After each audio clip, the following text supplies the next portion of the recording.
বরং যেই লোক আপনার কাছ থেকে টাকা পাইল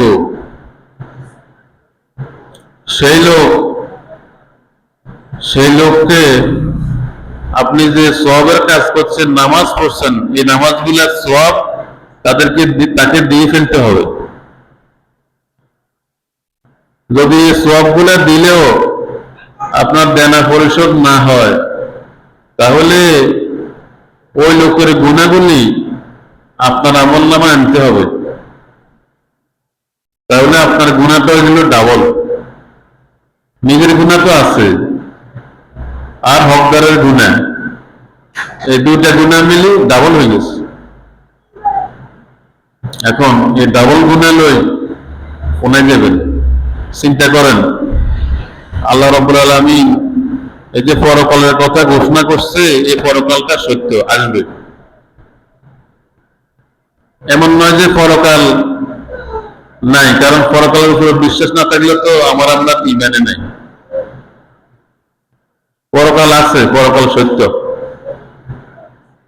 আল্লাহ রাব্বুল আলামিন সূরা নাবার মধ্যে ইরশাদ করছেন, يوم يقوم الروح والملائكة صفا لا يتكلمون إلا من أذن له الرحمن وقال صوابا يوم يقوم الروح والملائكة সেদিন রুহুল আমিন জিবরাইল আলাইহিস সালাতু ওয়াস সালাম এবং ফেরেশতারা এক কাতারে দাঁড়ায় যাবে। মানুষরা সব কিয়ামতের ময়দানে বিচারের অপেক্ষায় থাকবে।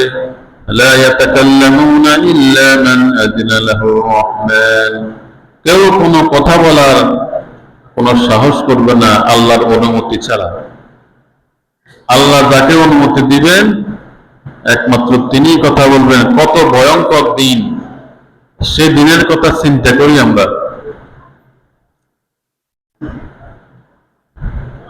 যালিকাল ইয়াউমুল হক, সে দিনটা হচ্ছে সত্য।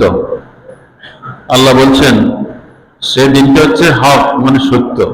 সে দিনটা হবে।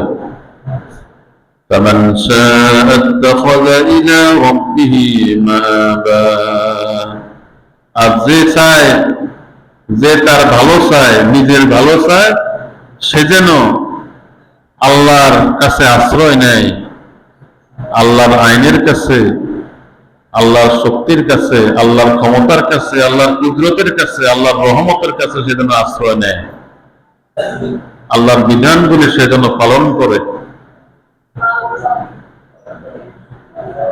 إنا أنذرناكم عذابا قريبا يوم ينظر المرء ما قدمت يداه ويقول الكافر يا ليتني كنت ترابا يوم ينظر المرء ما قدمت يداه ويقول, সেদিন মানুষরা দেখতে পাবে মা কদ্দামাত ইয়াদাহু, তার দুইটি হাত যা প্রেরণ করেছে পরকালের জন্য, পরকালীন জীবনের জন্য। সে যেই কাজগুলি করেছে, যেই ভালো কাজগুলি করেছে আর যেই খারাপ কাজগুলি করেছে, সবগুলি দেখতে পাবে। আর কাফেররা যখন দেখবে তাদের অপরাধ সমূহ, এটা আল্লাহ তাদেরকে দেখানোর ব্যবস্থা করবে।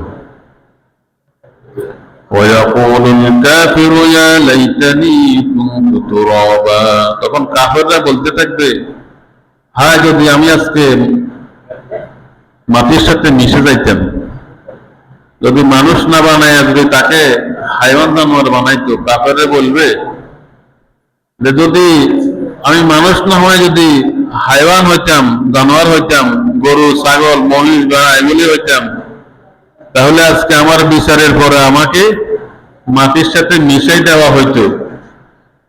কিন্তু কাফেররা আফসোস করবে, হায় আমি তো হাইওয়ান না হইয়া মানুষ হিসেবে আল্লাহ আমাকে সৃষ্টি করছে। এই সৃষ্টি করার কারণে আজকে আমার হিসাব হবে শান্তির ব্যবস্থা অথবা শাস্তির ব্যবস্থা। কাফেরের জন্য পুরোটাই শাস্তি।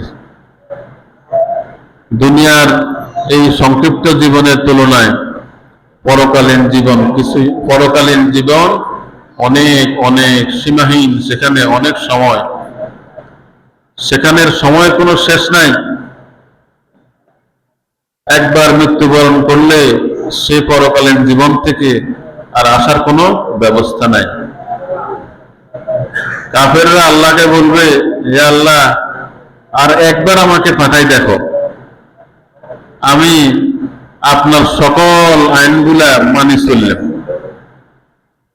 আল্লাহর কাছে আবেদন করবে, আমাকে একবার পাঠাও, শুধু একবারের জন্য একটু দুনিয়া পাঠাও, তোমার আইনগুলা আমি মানি চলব।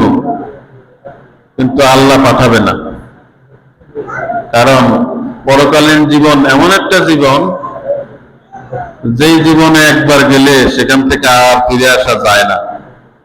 এই ঈমানটা মজবুত করতে হবে আমাদের।